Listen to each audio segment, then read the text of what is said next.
Everybody, my name is Brianna. My name is Brianna Coleman. I am the industry chair for our COI. Just a quick note at the top, this meeting is being recorded, so FYI. I'm really excited to be here today and to welcome our associates class and team for their presentation about hiring experience in the virtual landscape. Before I give it to Matt, who's going to kick off the presentation, just a quick couple of notes about what's going on with our COI. We actually just today are kicking off our project for the year, which we're really excited about.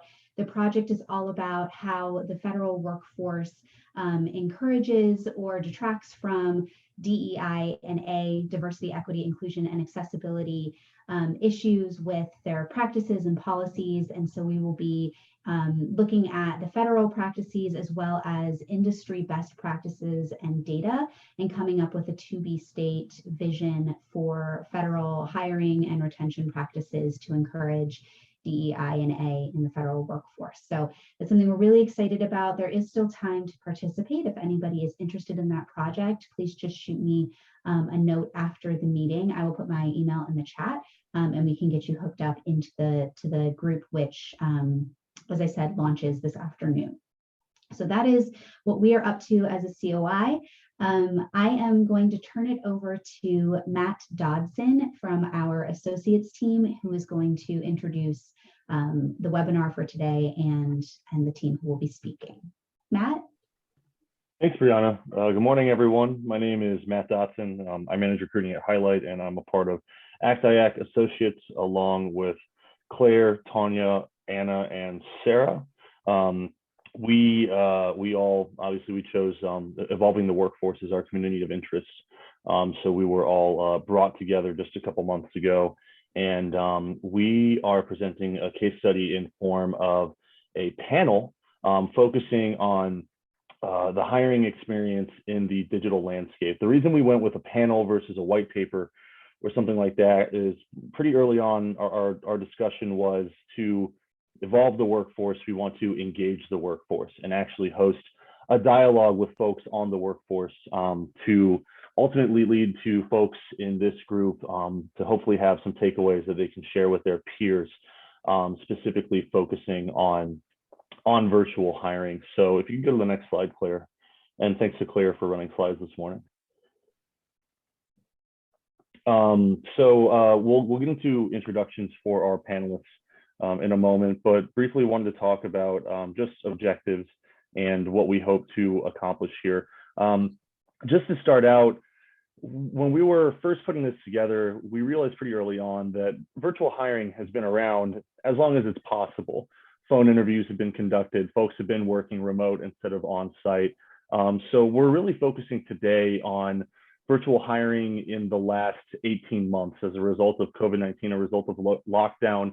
The fact that it's become the norm and the status quo, where more or less all orgs moved to a virtual hiring strategy versus it being sort of an anomaly, something unique previous to spring of 2020. So we're really focusing on leveraging a fully remote hiring experience in this current age, and then potentially some changes that might come again as we move into sort of a hybrid situation, or certain groups sticking with virtual, certain groups not, but still, you know, having that synergy and being able to work together and move effortlessly, maybe from one piece of the puzzle to another.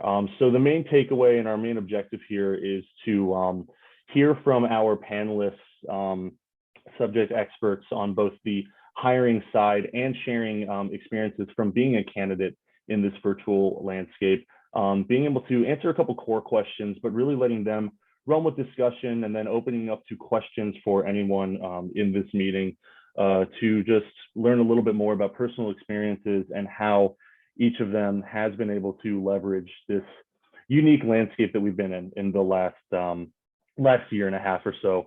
And hopefully everyone in this community of interest, anyone else who's been able to join this morning, can take something away, share with their peers, and further strengthen, you know, the way that they're handling this at this point, what is now a norm. Everyone, you know, working and interviewing onboarding in a virtual setting, and potentially how it may change again. So with that, I'm going to kick it off to Sarah.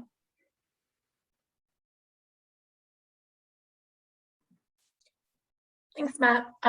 We just wanted to thank everyone for being here today, especially an extra shout out to those in the Associates program who are joining us, and Jeremy and everyone else Leslie, looks like you also joined as well. Thanks for being here today. So at this point, I want to turn it over to the panelists to introduce themselves, and then also take the time to introduce Tonya, who is going to be our moderator for today. So thank you all for being here, and let's get this show on the road. Thanks, Sarah. Good morning, this is Tonya. Welcome, everyone. We're excited to have all of our panelists here with us today, and we look forward to hearing about their experiences and sharing their knowledge. We have panelists from both industry and the government. We have a wealth of knowledge and experience. So we thank you again for joining us, and we're excited to have you here. So to introduce our panelists briefly, we have Charrise Robinson. She is a Los Angeles, California native and has 20 plus years of experience in the web development field. Our next panelist, next slide, please, is Jennifer Powell. Jennifer Powell is a program manager for the Permanent Supportive Housing Program at Community Connections, the largest not-for-profit mental health agency in the nation's capital. Next slide, please. Greg Wathen. Greg Wathen is a senior talent acquisition professional with 20 plus years of recruiting experience for several general government contractors in a fast-paced work environment. Next slide, please. And our final panelist, last but not least, is Marni Myers. Marni Myers is a leader in the strategic communications capability at Booz Allen Hamilton, where she provides communication support and guidance to clients in the federal government. Before we begin our questions, I just want to cover some housekeeping rules. We encourage questions. Please feel free to unmute your mic when you're prepared to ask a question, or you can enter your question in the chat. You are free to present your question after the panelist has had a chance to address the question, and or at the end when we have a designated slide for questions. So as your moderator today, I am going to present the questions to each of our panelists. So question 1, how have you leveraged the unique aspects of the virtual hiring landscape in the last 18 months?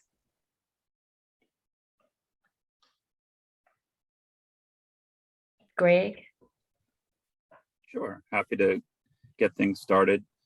We've really been able to leverage the remote landscape because of our strengths as a team. We have a applicant tracking system. We all have mobile phones. We all have the internet websites that allow us to do our job virtually pretty much from anywhere, whether that's at home, in the office, at a client site. And we've really worked very closely with the customers and our hiring teams to make sure that things are seamless across the hiring landscape. One of the things that we take it very seriously is the candidate experience. And we've worked very hard to make sure that candidates are having a good hiring experience, even though it's not an in-person interview or an in-person meeting, that we are meeting with them virtually through video chat or video, whether it's through Teams or Zoom.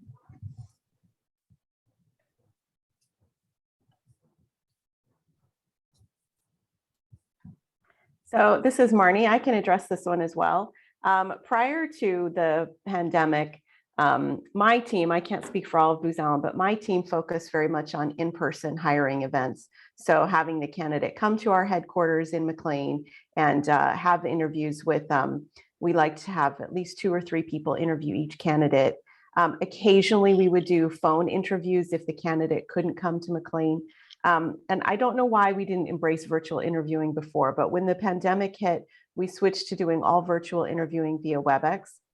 And this opened up our candidate pool tremendously because we were able to interview candidates from all across the country who were willing to locate to the DC area, but were not there currently. And especially, this was especially true for new college grads. So we interviewed, I don't know how many dozen college seniors in those first few months of the pandemic, people who were graduating in May or December. And as a result, we were able to hire and onboard some tremendous junior talent who we would not have even been on our radar if we hadn't been willing to do virtual interviews. So our recruiters really expanded their search parameters to include people all across the country. And that made a huge difference in our hiring numbers. We had such an increase in hiring in the summer and fall that it was really tremendous.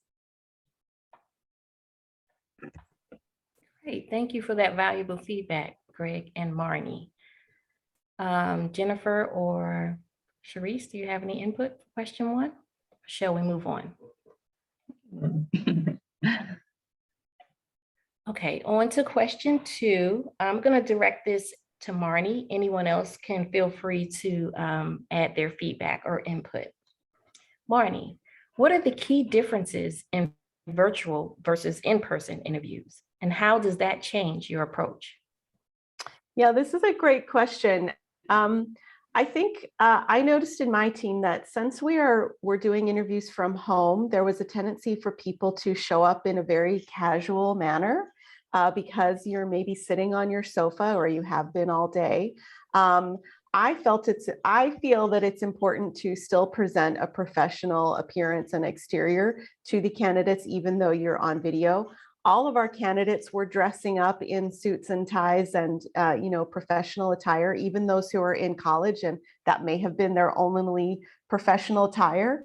And so I felt it was important for us also to present that image. Certainly, I love seeing everyone's pets as they wander in and photobomb during the interview. My cat likes to make an appearance walking across the screen. I think that humanizes the interview experience and also makes it a little bit less intimidating to candidates. The other difference that I noticed is, when you're in person, you're very conscious of not looking at your phone, not checking your email. It's very much a focused one-to-one conversation. When you're online, there's still the temptation to look at your phone, to check your email. You're still getting those little notification pings. So I find that I have to really make a concerted effort to treat it like an in-person meeting in terms of not letting myself be distracted by the emails, the phones, the texts, whatever else is happening around me, just like I would if it were in person. I can add from a candidate perspective. I think that what I would like to call the kind of home court advantage, by being at home, you're on your own turf, so you're much more comfortable as opposed to being in maybe in a interview room with a panel of 5 people on their kind of like turf, and so you might be more nervous, more self-conscious. But when you're at home, you kind of can set up your environment conducive to you. So you might if you're the kind of certain kind of energy in your room, you might light a candle, you might prepare yourself more, you kind of in your own zone. So I think that may bring you more confidence when you're trying to interview other people, because you can set your environment to be for you, so that you can come across a lot more confident, a lot more secure, a lot more comfortable in your own environment. One thing I can add there, Tonya, can I jump in? Yes. Please Okay. do. One thing I can add is that our time to hire from a in-person perspective to a virtual perspective has been cut more than in half. Our ability to bring people in for interviews, because you don't have to arrange for them to physically be there. I can set up an interview that can be 90 minutes from now and have somebody be ready and interviewed. And then the feedback loop, because everything's done on Teams or on chat, we are able to hire people much more quickly and get them in much more quickly than we were when we had to schedule interviews for 2, 3, 4 days next week because the person wasn't able to get to the office or to the client site. So we found that the time to hire was significantly shorter, given our ability to adapt to the virtual hiring environment. Excellent points. Thank you so much for your feedback. I could see and agree with that. There are some different challenges in the virtual landscape. The distractions are different virtually. And I appreciate your input and your feedback, and I could definitely relate. It's interesting that the time has been reduced for onboarding applicants. So that's a great plus. So I'm going to move on to the, sorry. I was going to add, if we have just 1 second, if I was just going to add for us just really quickly, I know you're trying to move on, but for us prior to COVID and going remotely and now hybrid, a part of our onboarding or hiring process was a shadow day, which we had to eliminate. And so we really didn't get an opportunity to get a feel of the person that we were, thinking about bringing on board. So what we've done is invited more people to the interview via Zoom or Teams, and really made our interview more or less formal, more informal, and just to kind of give us an opportunity to get to know a person a little bit more the way we would have if we had that opportunity to do that day of shadowing. So that kind of worked for us. Right. Thank you for that that input. Please don't let me rush you. I appreciate your for interrupting me and making me aware that I need to slow down. The more input we have, I think the more value we gain from this forum. So please pardon me in that aspect. We do have a question in the chat. Indra Klein has asked, in making your decision in selecting candidates to interview, were there changes in the selection process as a result of using the virtual format?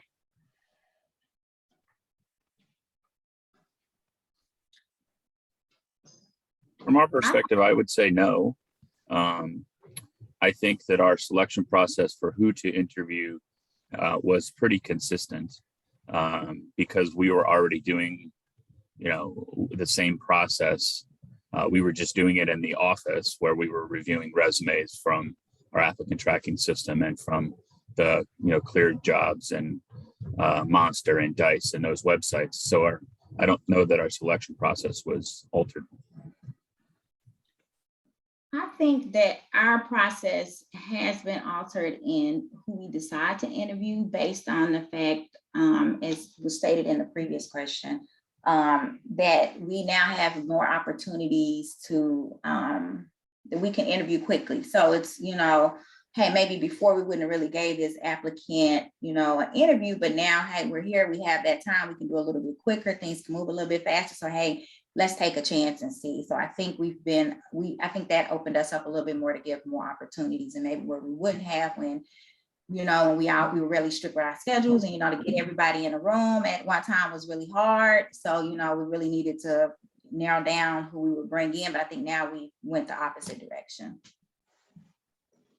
I believe that connection and community building is important in a fully remote setting. You don't have a chance to see your coworkers at the, in the kitchen, getting a cup of coffee, having the little lunch breaks, or, so you don't really have that. So I think it's on leadership to kind of like create opportunities to come together to make new people feel like they're part of the group. And so like kind of more team building activities, I believe, would be more, even though you had them before, probably even more so now, because you want to continue people not to feel isolated and not a part of the group in some type of way. So I believe that maybe having like, not just the regular meeting, but just like, just like meeting, just to kind of like get more of a feel of who you are, kind of like more, I think even more like getting to understand the whole person, like how are you, how do you work, who are you more, even more than before, because you don't get a chance to see them and in their, element at the desk. And so I think that that's just kind of creating the opportunities will be even more important in a virtual setting.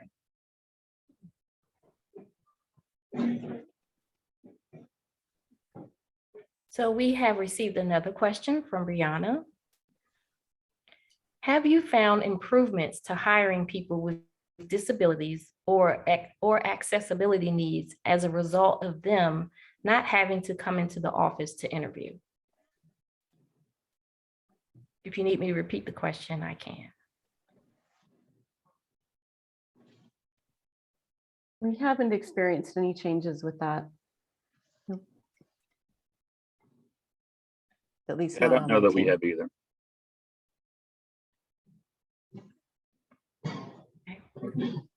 We have another question from Indra Klein. During the interview, can you speak to how you sized up the candidate visually via a screen? Did the individual's physical surroundings have any influence? That's a really good question about the physical surroundings. I try very hard not to let that make any difference when I'm conducting an interview. Mostly, I think it gives an insight into the person's personality, but that doesn't necessarily affect their, work, so to speak. So we did have a few college grads that were clearly like in their bedroom because that's the only space they had, private space they had available, which I thought was kind of nice. Just remembering being in college myself and looking for that first job. So I think it can be challenging to size someone up, so to speak, virtually, but you do still have the advantage of seeing some body language, facial expressions, how people react. So, we all have inherent biases, some that we're aware of and some that we're not. And hopefully the virtual format doesn't change that. It probably does somehow, but hopefully we're all aware enough of that we're doing our best to mitigate whatever biases arise from that visual format. I found that people are still, if they're going to be nervous or if they're going to be prepared in terms of taking notes and writing down questions ahead of time and thinking of examples ahead of time, that behavior conveys no matter what, whether you're virtually or in person. Yeah, I think Charisse made a good point that when you're interviewing from home, you kind of have the home court advantage. And so perhaps you're less nervous, and that could definitely be helpful for the candidates.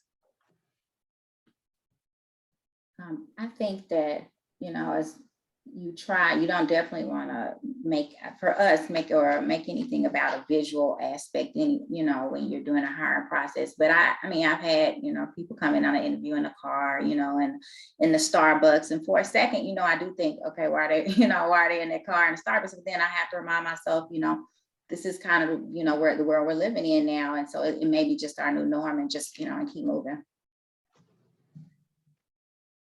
Exactly. Yes, that's an excellent point. I've taken interviews from my car before, like conducting the interview because I just didn't make it home in time, pulled over and popped up the interview. So it's a good point. I could say too, that could be more like a neutral setting for people. Maybe if somebody's home is very personal. On one hand, it could be an advantage to some people. On the other hand, it could be very personal space. And even if it's through a screen, personal space is very important for people. They kind of protect that space. So even if you are over a computer, they don't want to invite you into their home even in that way. So to me, it's like a neutral place that you don't really, get too much of a good into their personal life. And they may not even want you to be that close so soon, in the beginning. That's what I would think why they chose other locations potentially. That's a good point. And privacy. Maybe that's the only quiet space they could find. That's a good point. Yeah.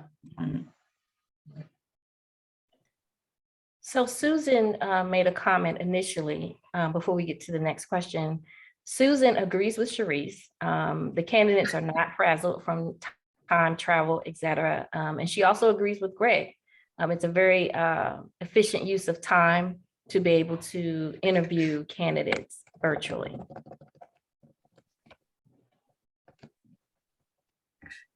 So we're going to move on to the next question, and then we're going to circle back to address the questions in the chat.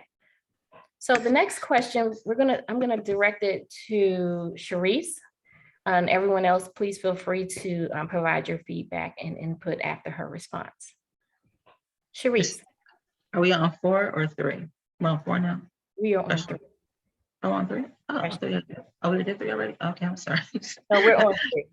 I'm sorry. So, I did 3. I thought I had seen 2 before, but yes, 3 is, again, I was talking about, just, it was Having oh God, I just off my train of thought. I just talked about it before. I'm sorry. Take your time, take your time. Okay. But one thing about discipline, I feel like when you're at home, you really need to have that discipline, for home life, because you can get the distractions from when to cook dinner, when to go, with the kids, things like that. So I feel like when it comes to things like that, you need to have that proper work-life balance when it comes to being at home, and that space of like not, being at the office, not being maybe fully like, you're at the office, you kind of know I'm at the office, I have to focus on work. But when you're at home, you have a tendency to think that you can do other things while you're working. And so I think you just have to really be mindful of that work-life balance when it comes to, being in a remote, in that remote setting.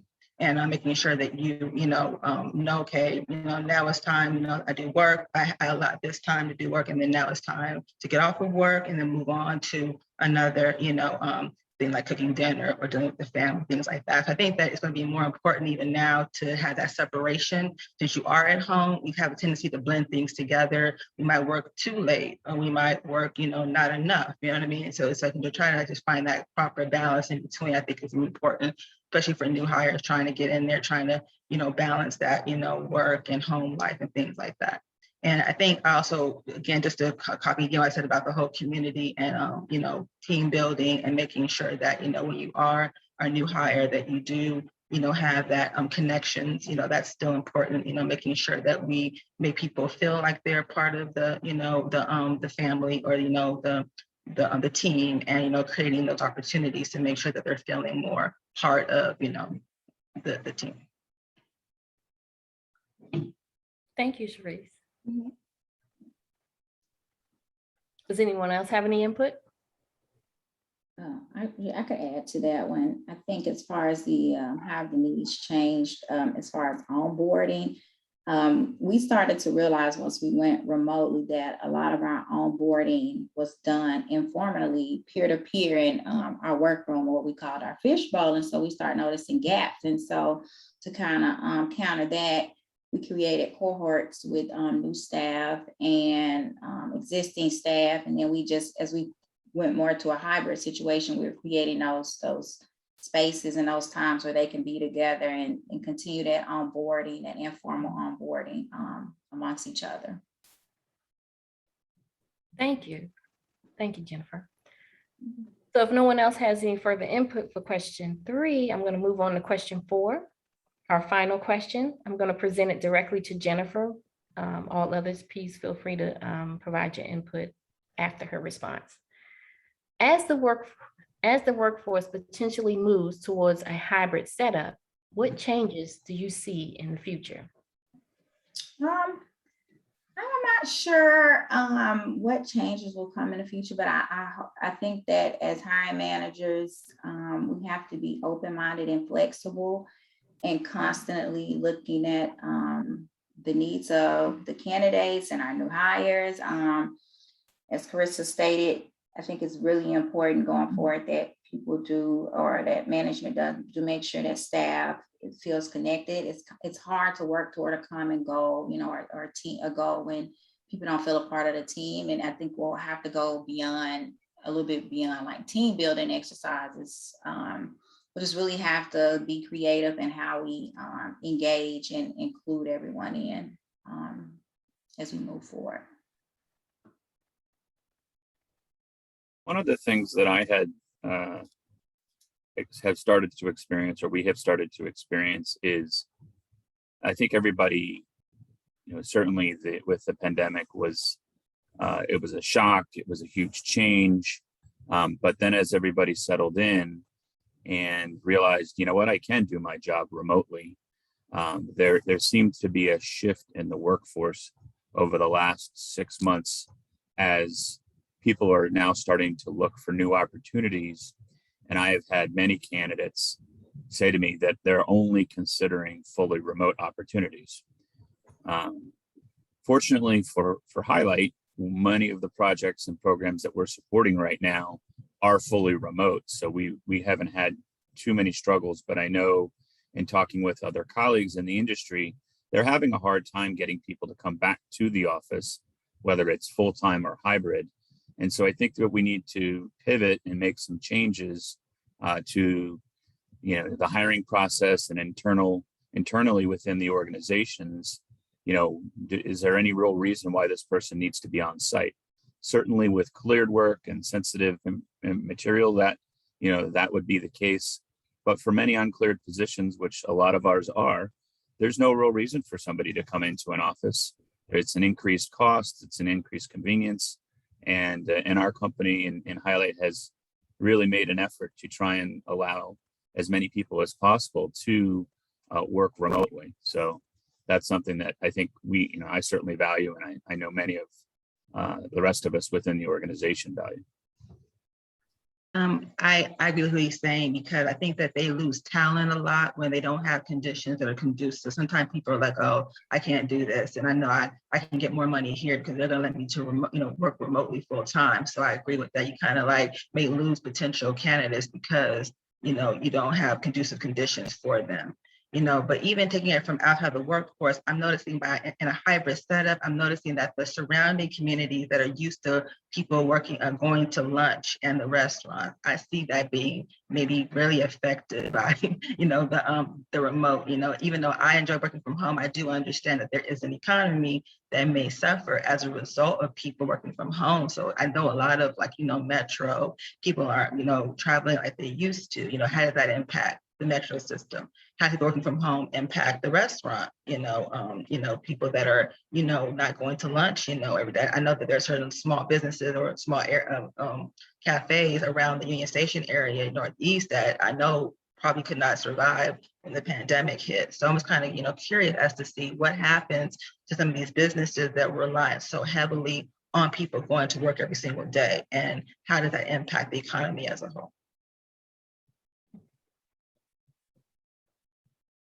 Thank you so much. That wraps up our questions directly to our panelists. So if we can move to the next slide.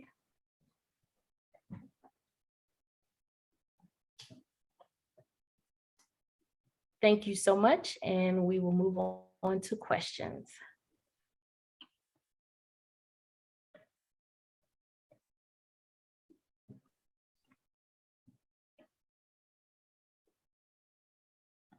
So I see one question. This is Marni. I see one question in the chat, which I just, let's see. It looks like it's from Indra. She says, for those who had a team included in the interview, did you share thoughts or notes after each interview or wait until all interviews were conducted? So Booz Allen, or at least on my team, we try to share notes immediately after the interview. So if I'm on an interview with 2 other people, we each have our own time slot. I'll get the email chain going and just email around to the other interviewers.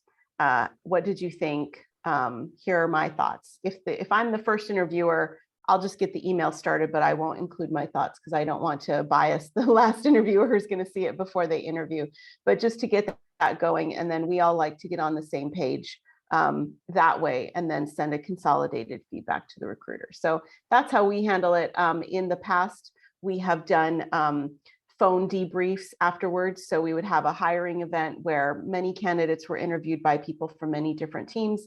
And then that either later that day or else the following morning, we'd have a phone debrief going through each candidate and providing feedback and a hire or no hire decision. So our recruiters make a really concerted effort to get back to candidates within 24 hours with some sort of feedback. I don't know if that's standard, or I think that's pretty standard across Booz Allen, but I think that's really a great best practice for to improve the candidate experience. We do a panel interview and we always debrief. We stay on Zoom after the candidate logs off. We stay on and we discuss immediately after. Yes, we have a similar practice. We use Teams, but we have a chat function with that. So usually I'll have feedback as a recruiter within an hour or two, and we'll be able to circle back and with the candidate. That's one thing, Marni, that you bring up that's I think is huge from a candidate experience standpoint. Even if they're not coming in for an interview, somebody takes time out of their day to interview, with your company, we want to circle back with them and at least give them the courtesy of, of letting them know we won't be moving forward, so they're not left wondering. One of the things that we also try to do is we'll interview for, highlight as a company, not just this particular program. So I try to coach all of my hiring managers that, if you like this person and you think they're a good, person for the company, be evaluating them for that as well. Even if you don't feel like they're 100% match for your own particular program, we have multiple other programs we might be able to use them on. And if they're a good person, we don't want to let them, get lost in the shuffle.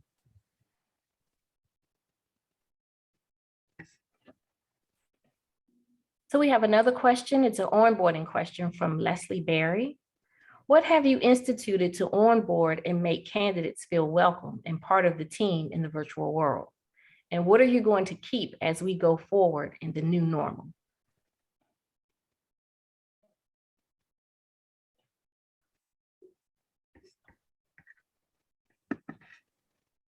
Well, for us, the cohort that I spoke about earlier, the cohorts of having our new, we have a group of new staff start, and we introduce them to existing staff members, and they are now, I think they have a 4-part meeting training that they all attend in person.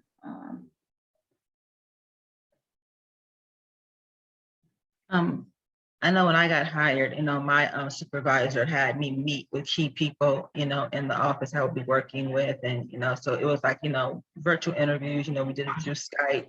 And I just kind of went around, just like I would do if I was in the office. In my old job, when I was hired in person, I went around the office and met people. But here it was just same concept, just a different platform. So I was just on Skype meeting people that way, and, talking about what they do. And same, to me, it was the same thing. It was just a different platform from what I experienced in the past.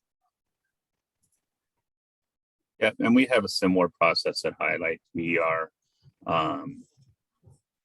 there'll be a hiring manager, there'll be a director. We will set up and coordinate meetings with each of them, and then also the team. So they might meet with the team as a group and then have breakout sessions where they meet with each of the individuals that might be the key stakeholders in their program or the role that they're supporting. And that would all be done virtually by Teams or Skype or.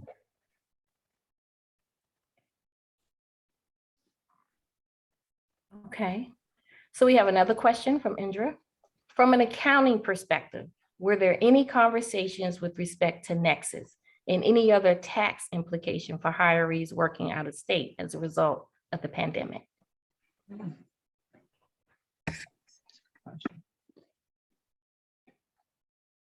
I have no idea. I don't get involved in any of that as a hiring manager.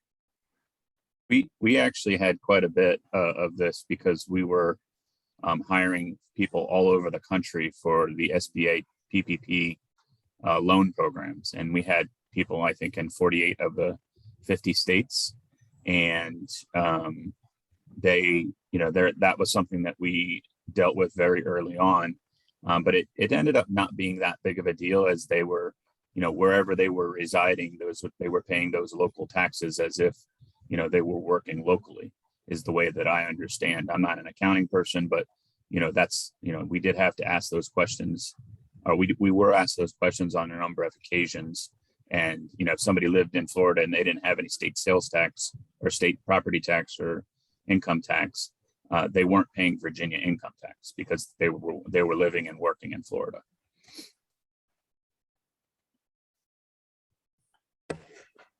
Okay, next question. How are you addressing the vaccine requirement as part of the hiring process?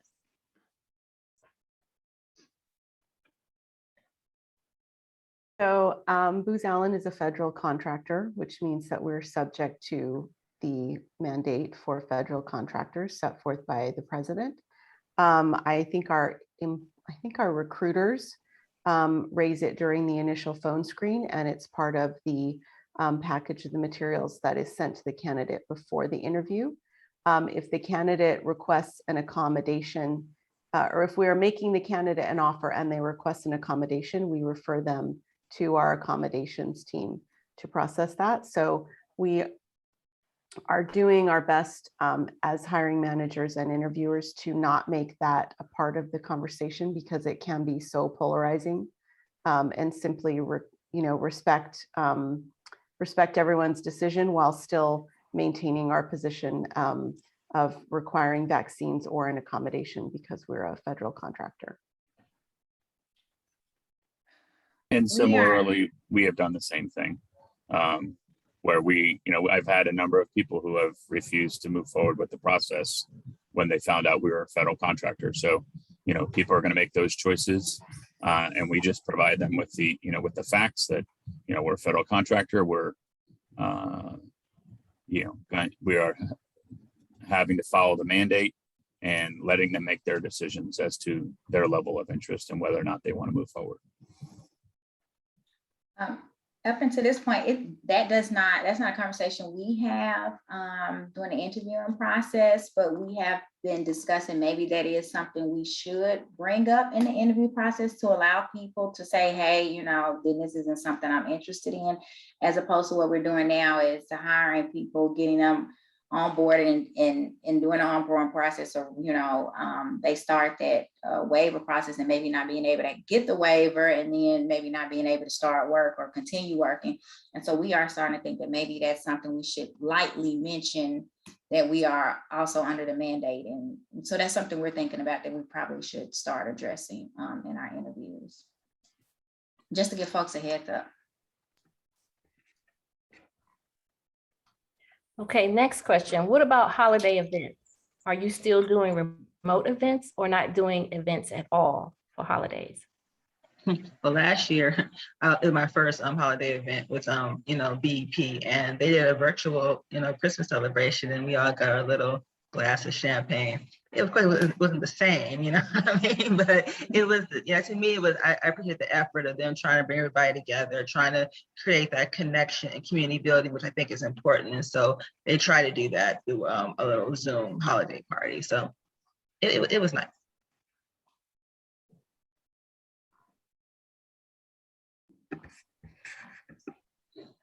Next question. In this virtual hybrid environment, have you seen technology stepping up to play a bigger role in onboarding and training using HCM applications and introduction/involvement with collaboration tools such as Slack and et cetera?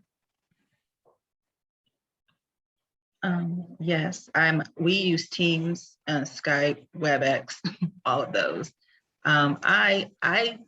Yes, it has, of course, become a bigger role in the virtual setting. Sometimes, when you have these new technologies that are still fairly new on the horizon, you're going to have some issues. So, of course, we experience drop-offs. People can't log in all the time. Got to call in. So you have to deal with, that, in between stages of trying to work out the kinks in the new technology. And so we experienced that, making sure things are secure, with this government, and can't get on because government won't allow this type of platform. So just working out all those kinks, but yes, we definitely are using all of the platforms that we have out there. I don't know so much of Slack in the government, but we do use Teams, WebEx, and Skype.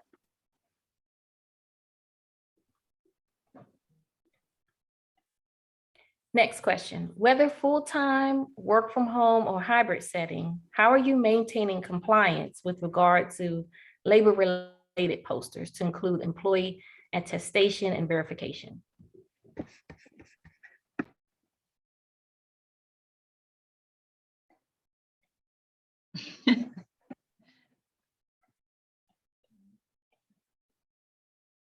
I think that would be, at least from my perspective here, that would be a better question for our HR team. I don't know. Yeah, I think so. Agreed, but I think those posters are still up in the office. We're just not in the office. Yeah. Last I checked, they were there. Yeah.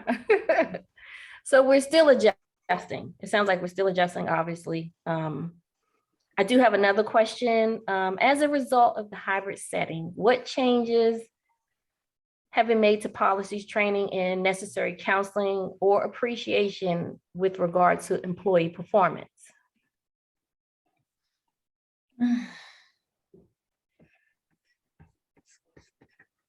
So we're used to working in dispersed teams anyway, because we're on client site. So you're on an administrative team, but then you're parsed out to different clients and client teams. So I don't think that has changed much for Booz Allen since the pandemic started, because we already had processes in place to counsel, to award, recognize performance, track performance issues, things like that. Before the pandemic. So for us, that hasn't changed, but I don't know about others.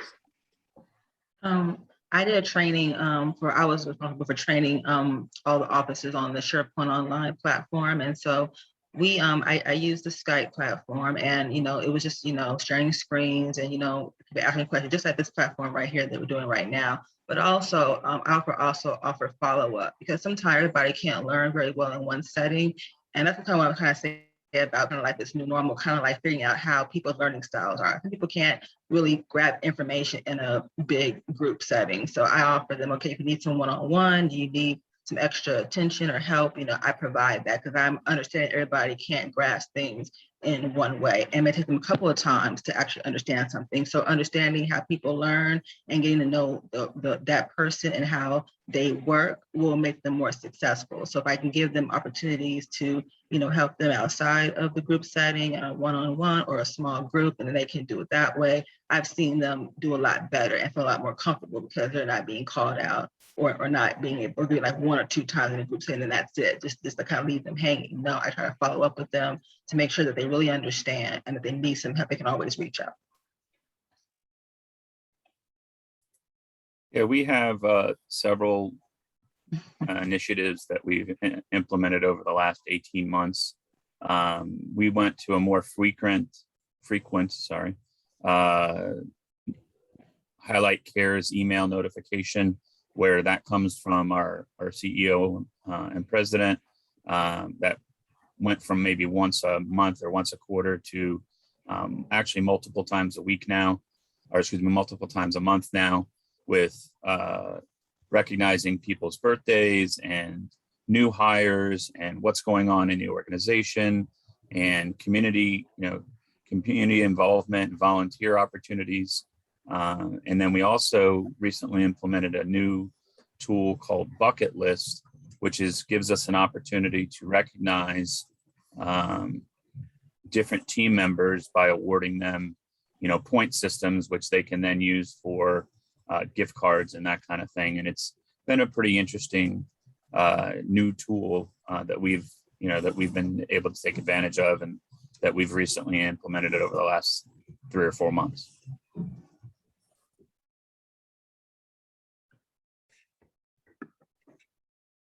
So we have 2 more questions. We're winding down. The next question is based from a data privacy protection and cybersecurity perspective. What efforts are made to accommodate a newly hired staff member's ability to ensure organization maintains regulatory compliance, as well as maintain clients and third-party partners' trust? I can repeat that if you need me to.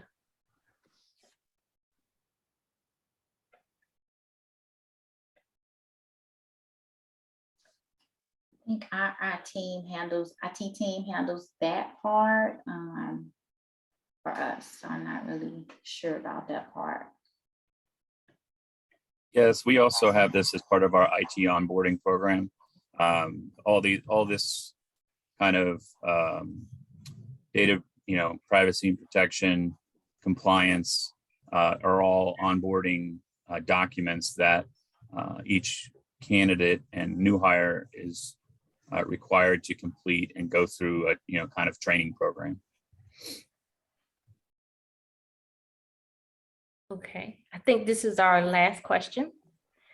Have you noticed any decline in the commitment of your candidate to the organization? In other words, is the turnover rate higher for completely virtual staff versus those who have been in the office and have had a chance to build relationships or better understand the mission of the organization?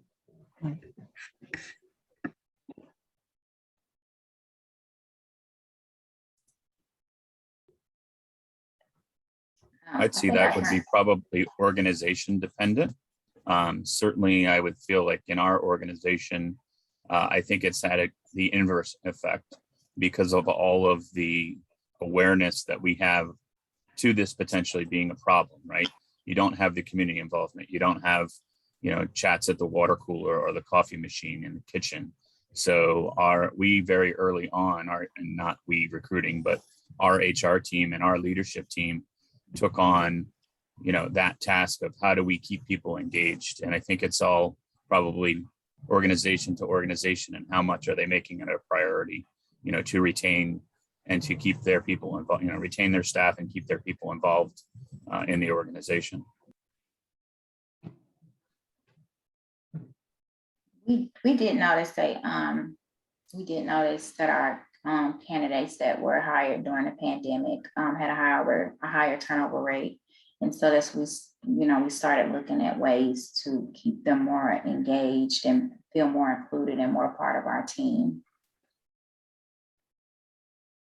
So yeah, we have noticed that.